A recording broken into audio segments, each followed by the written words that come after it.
Les habla el ingeniero Ronald Gabriel Soto desde la ciudad de Chichigalpa del país Nicaragua. En esta ocasión vamos a ver un tema de importancia dentro de la carrera de ingeniería civil, como es el diseño de canales abiertos. Vemos por acá en la imagen los tipos de secciones más comunes que se construyen. Tenemos la sección rectangular, como podemos ver por acá. Luego tenemos la trapezoidal o trapecial, como se le llama también. Tenemos la sección compuesta. Esta sección compuesta, desde luego, podemos ver que se divide en tres áreas, como vemos por acá. Tenemos el área 1 por este lado, el área 2 por acá, y luego tenemos el área 3. ¿ya? Esta área 1 se puede dividir por acá, por este lado, el área 3 por aquí. Tendríamos el área 3 y el área 2, así como el área 1 que vemos por acá. Tenemos también la semicircular, como vemos por aquí. Tenemos la circular, que estas son las tuberías, ¿verdad?, de concreto o metálica, que comúnmente se ocupa para alcantarillas. Estos canales también se ocupan en las alcantarillas como canales de transición. Y tenemos la tipo herradura, esta que vemos por acá. Son secciones bastante comunes que se construyen en el campo de la ingeniería.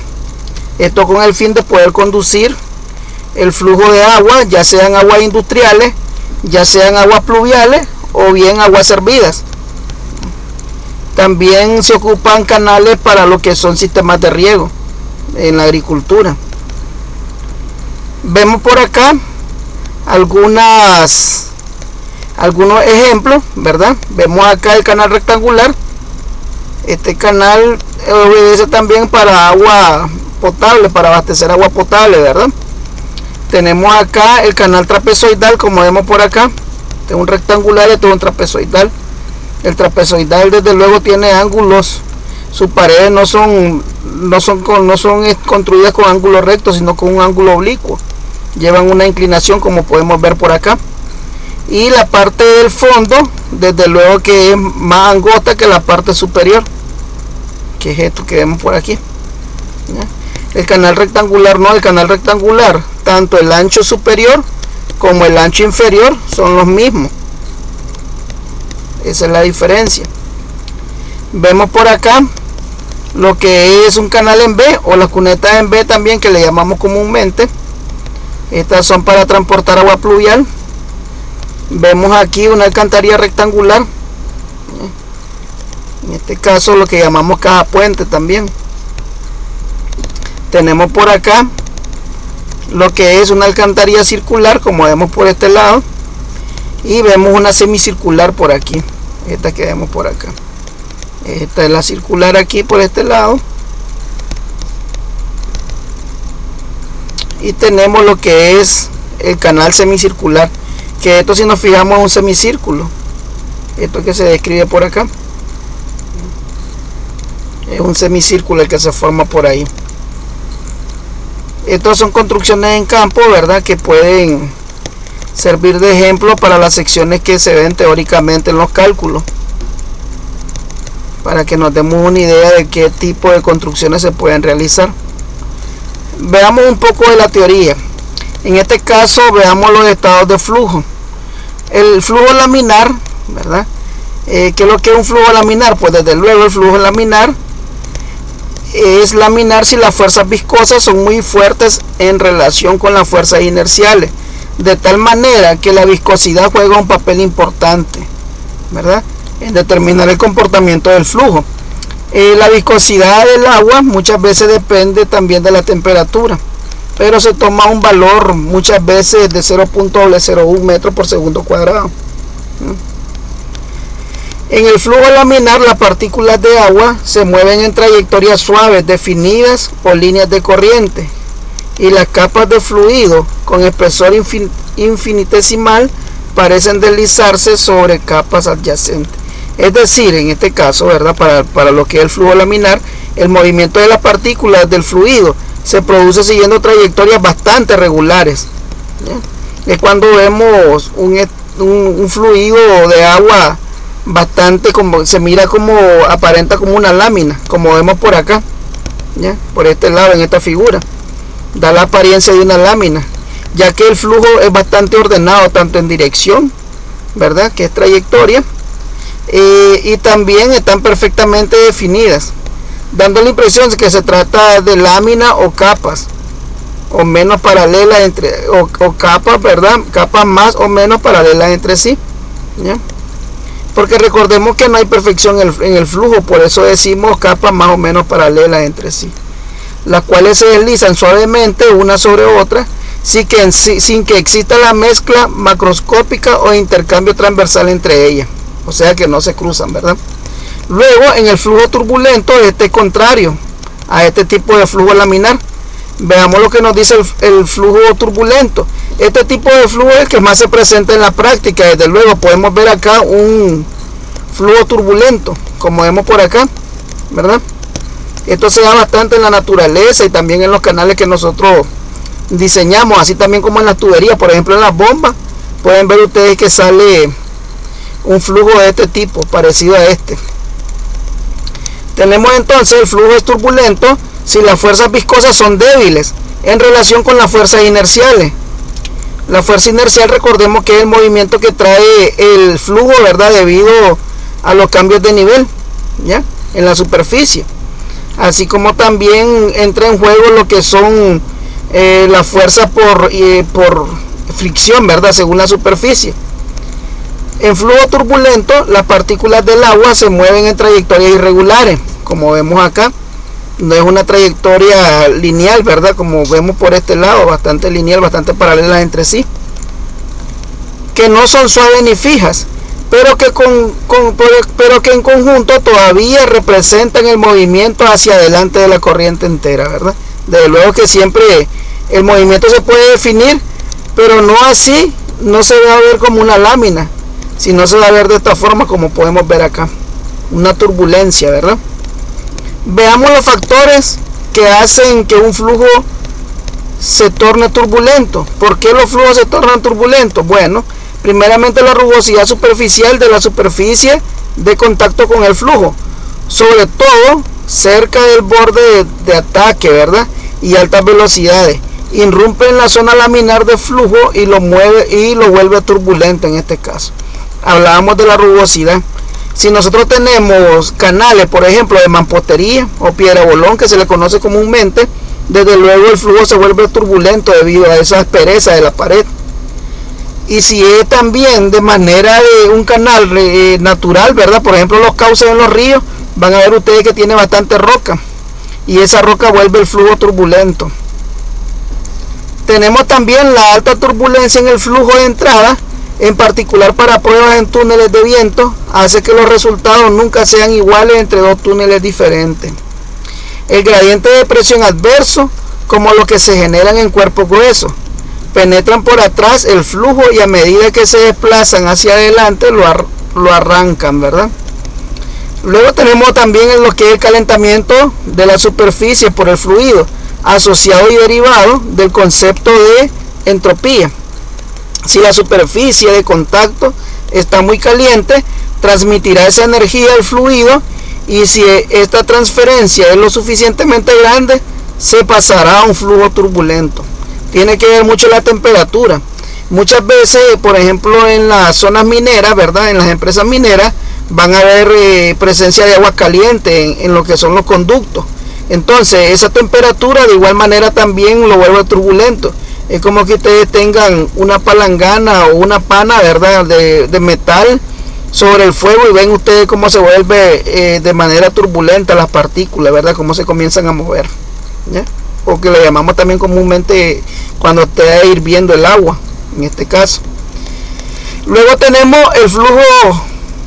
el flujo transicional, ¿verdad?, que es de transición en este caso.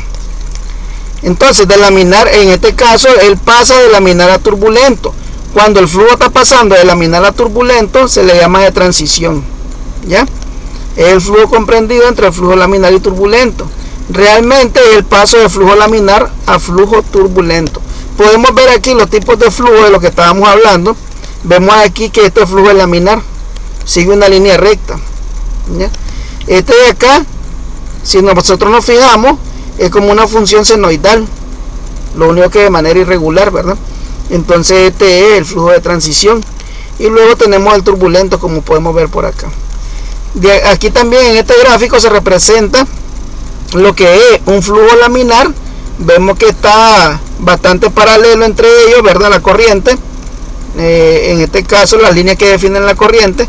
Acá en el transicional ya va un poco ondulado, ¿verdad? Se va ondulando. Y en el turbulento, pues desde luego que ya no hay una trayectoria definida, y también las partículas se cruzan entre sí. Es el turbulento, como podemos ver por ahí.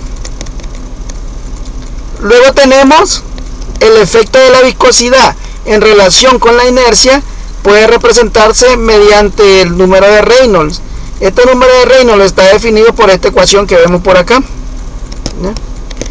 Entonces vemos, si se usa como longitud característica el radio hidráulico, el número de Reynolds es, vemos acá, velocidad L, que es la longitud característica, entre mu, que mu ya sabemos nosotros que es la viscosidad cinemática del agua en metros cuadrados por segundo.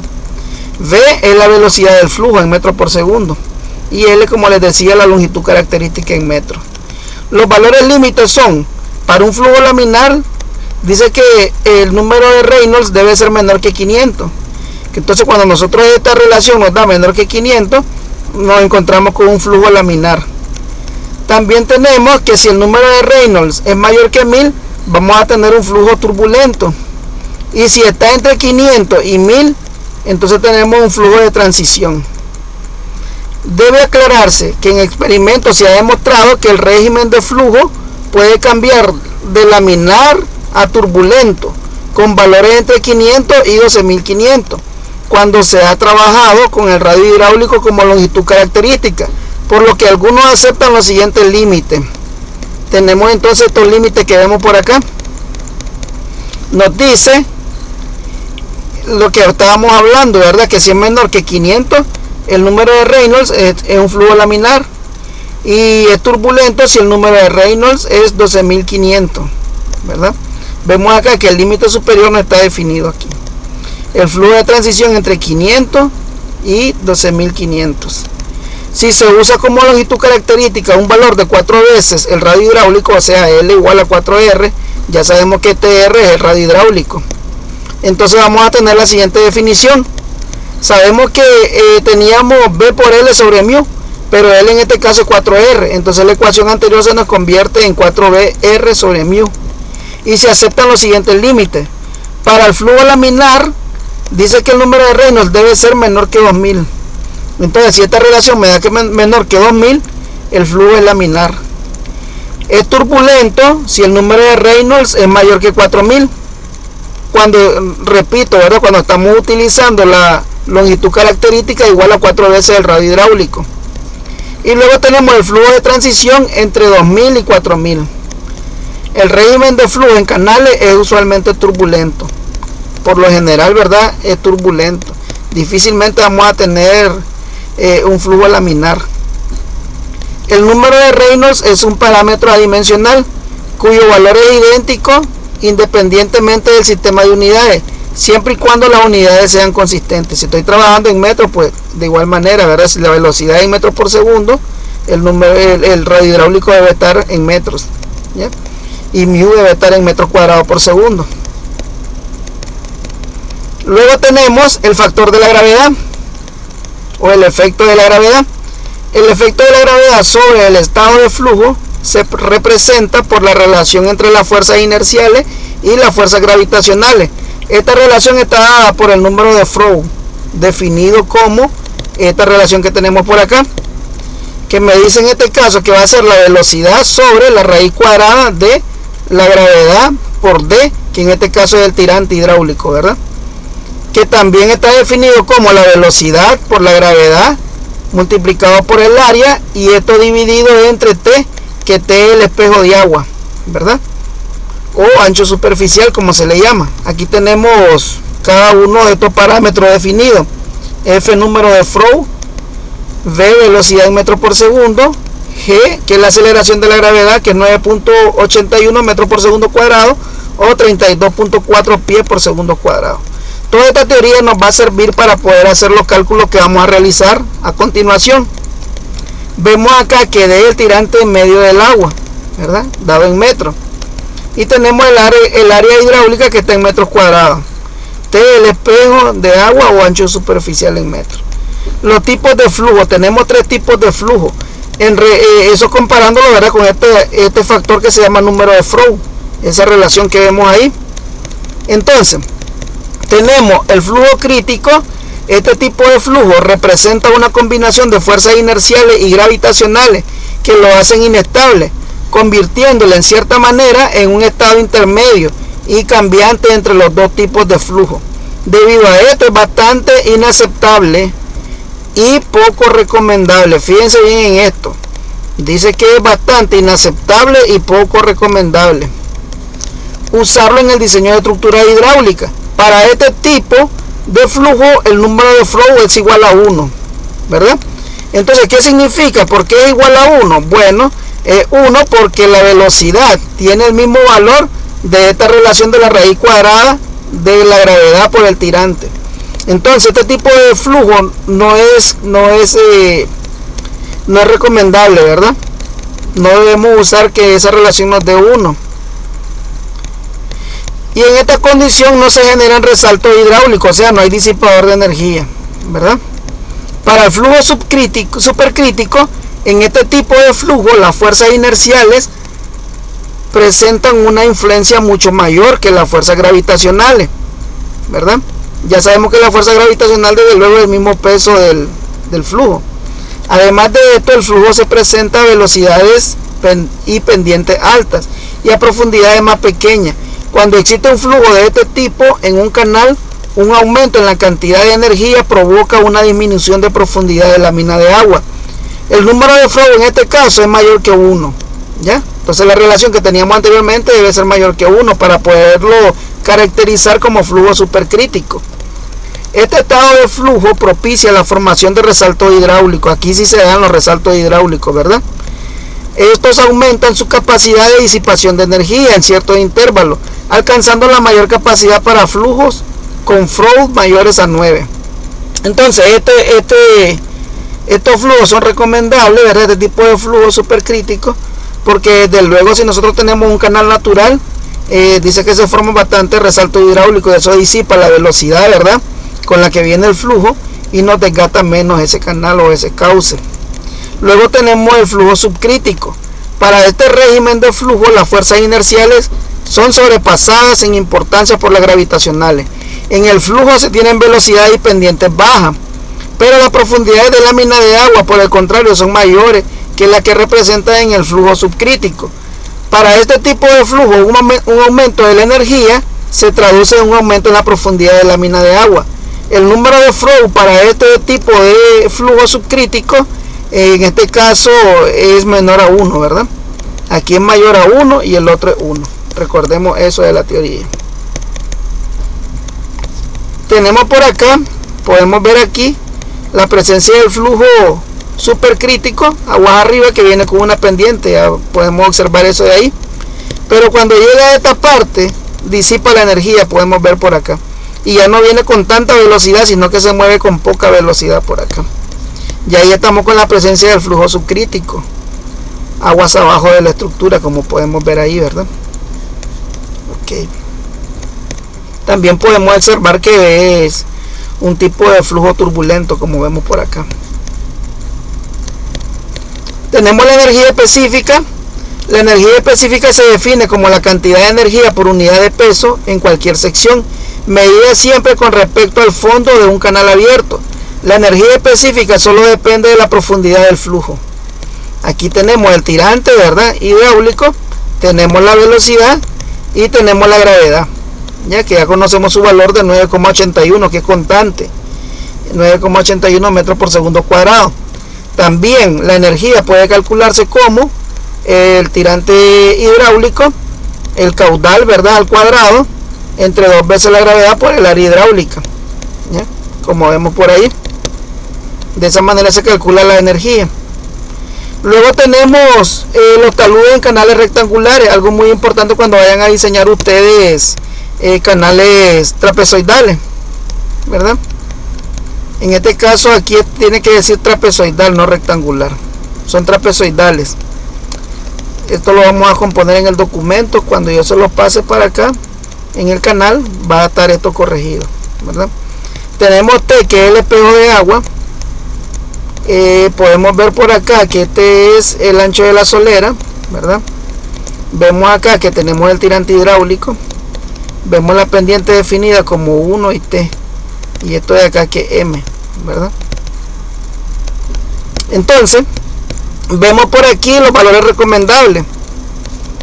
Miramos por acá, si es roca ligeramente alterada, entonces la relación sería de 1 a 0.25, o sea, de 75 grados 58 minutos más o menos, o dicho de otra forma, de 0.25 y 1, ¿verdad? Aquí vamos a tener entonces 0.25 por un lado y 1 por el otro lado. Desde luego va a ser con un ángulo bastante recto casi, ¿verdad? De esta forma.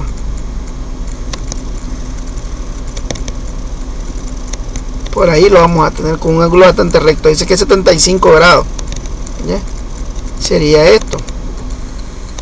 Aquí vamos a tener 75 grados más o menos, que se representa, ya sabemos nosotros, como relación de pendiente.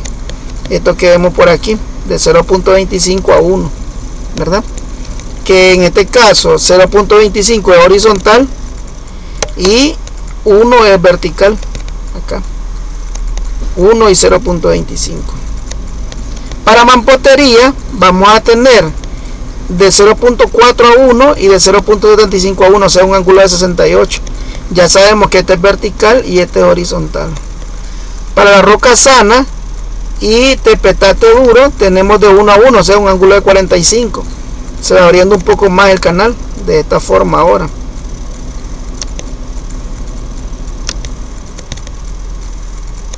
¿Ya? Se va abriendo más, entonces aquí ya no vamos a tener ángulos tan grandes, sino vamos a tener un ángulo de más o menos 45 grados por acá.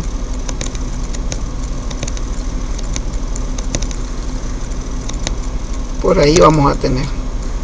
Y las relaciones ya sabemos que es de 1 a 1, 1 vertical, 1 horizontal, ¿verdad? Por acá 1 aquí y 1 acá, y vamos a tener 45 grados. Para concreto vamos a tener de 1 a 1 o de 1.25 a 1, o sea, de 45 grados a 38 grados. Se va abriendo más, si podemos ver por acá.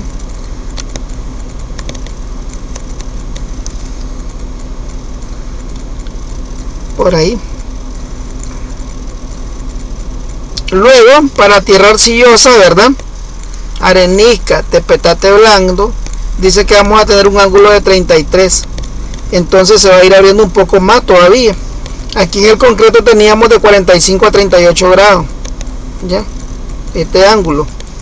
Para lo que es la tierra arcillosa, ya va a ser de 33 grados. O sea, se va a abrir un poco más el canal. Y para el material poco estable, que es arena y tierra arenisca, va a ser apenas 26 grados. ¿Ya? O sea, la relación va a ser de 1 a 2. Entonces vamos a tener un canal así más o menos, bastante abierto. ¿Ya? De esta forma. Sería así. Que aquí vamos a tener un ángulo de 26 grados. Como aparece acá.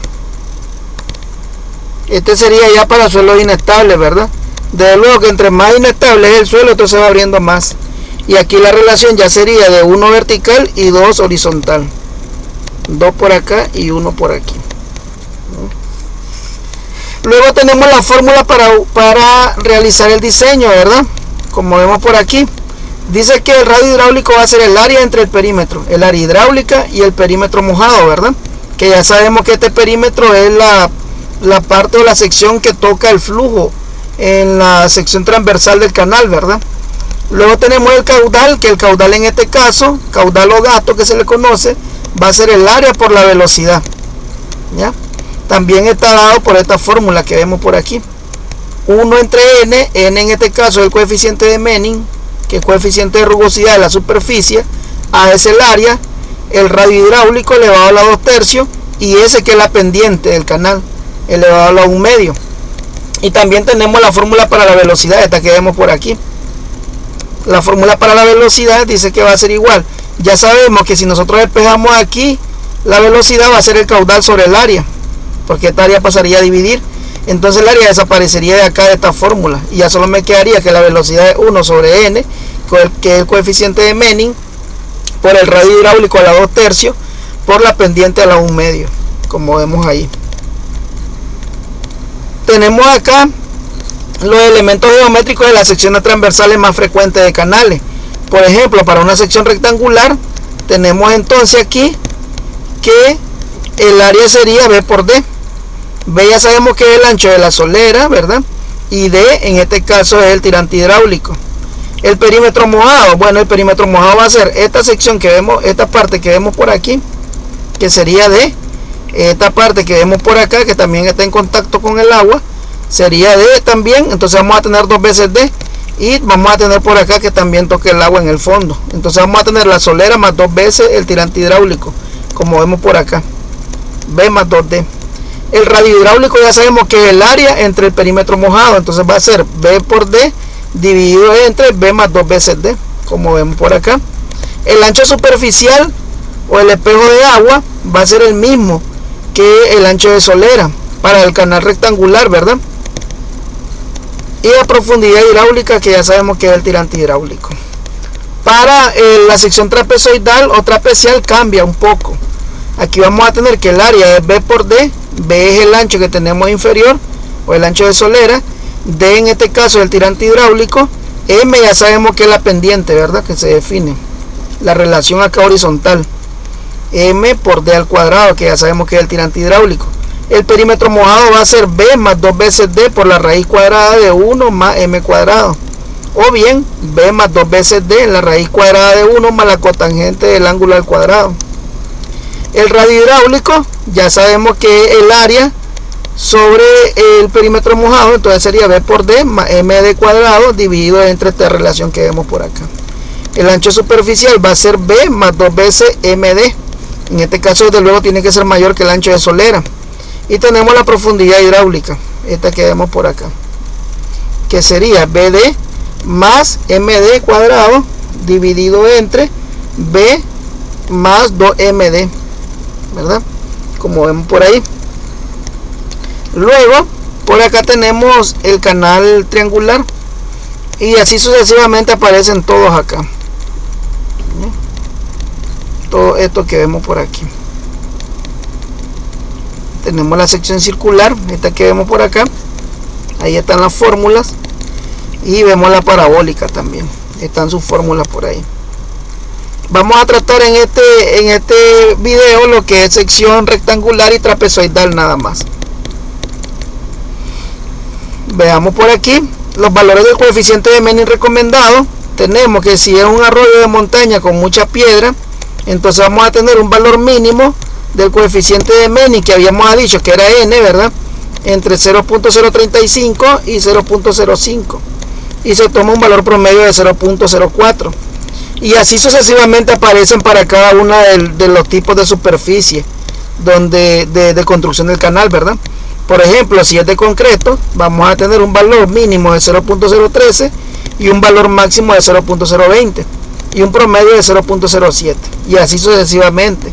Si es tierra libre de vegetación, están estos valores, ¿ya? Esto que vemos por acá. Y así según el tipo de superficie que vayan ustedes a diseñar. Vamos a ver un ejemplo 1. Me dice calcular la velocidad, espejo de agua, tipo de flujo, energía específica y el caudal, ¿verdad? Que pasa por una sección rectangular de concreto con un desnivel de 2 metros en 1 kilómetro.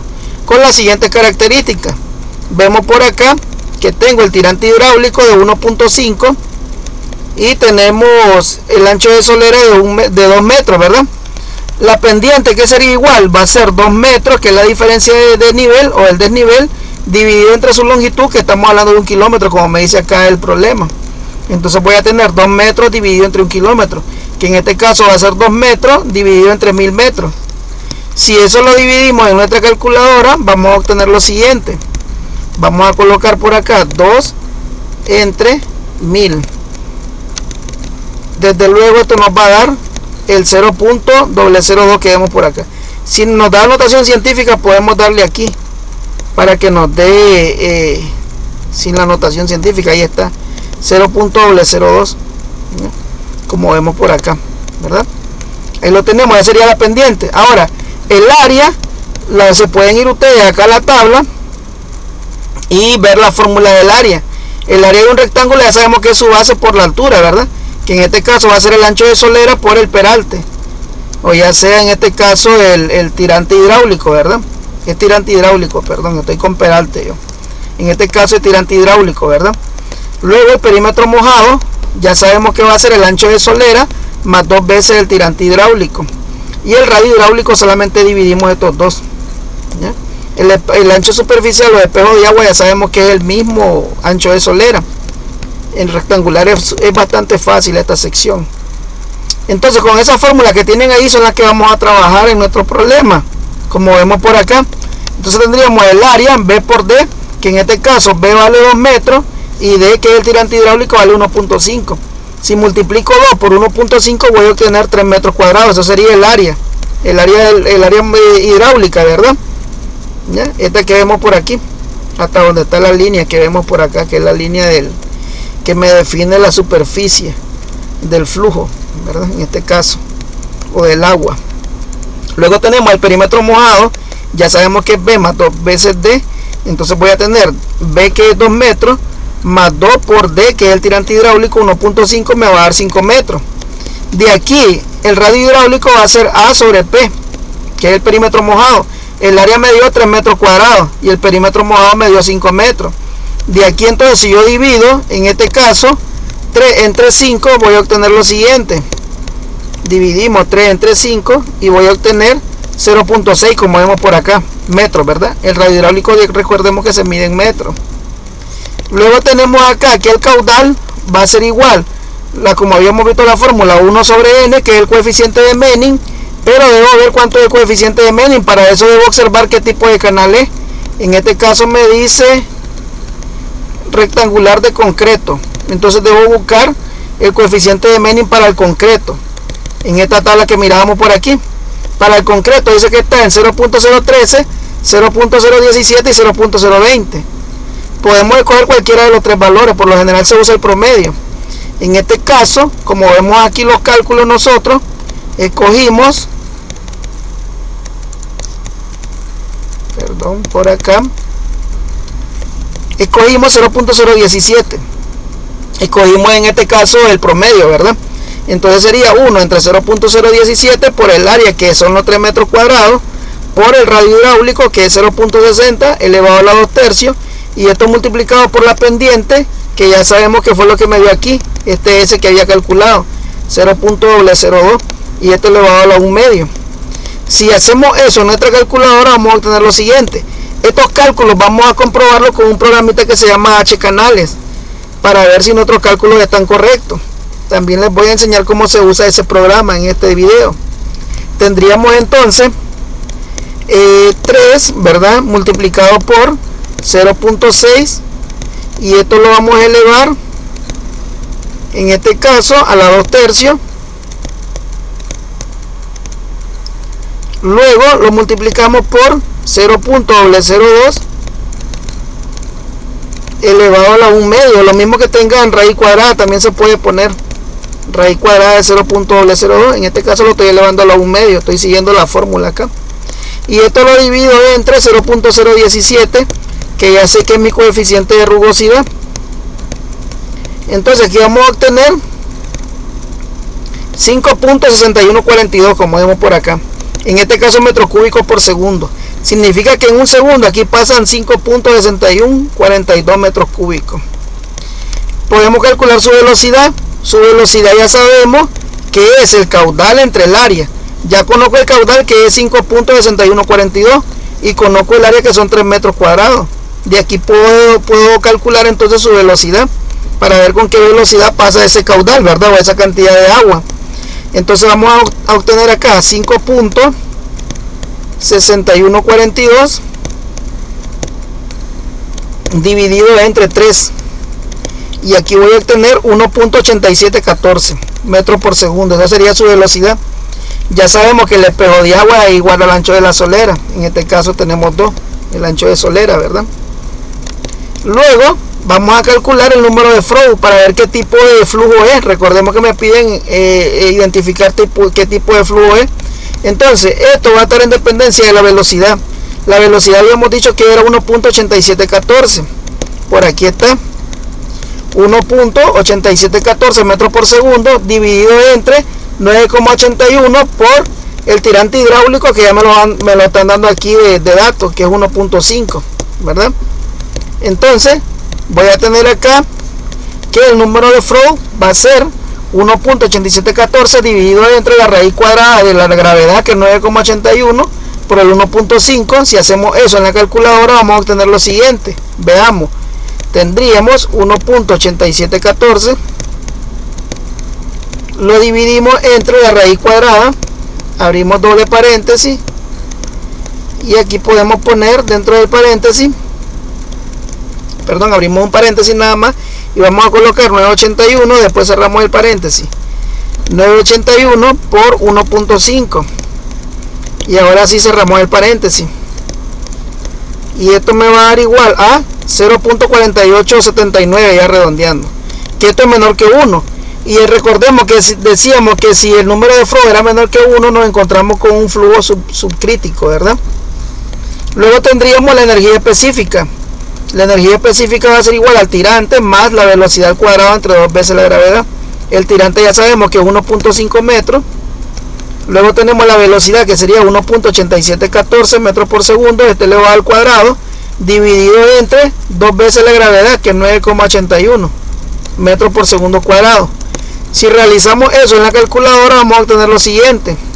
Tendríamos 1.5 más 1.8714, que es la velocidad, esto elevado al cuadrado, y esto lo dividimos entre 2 por 9,81.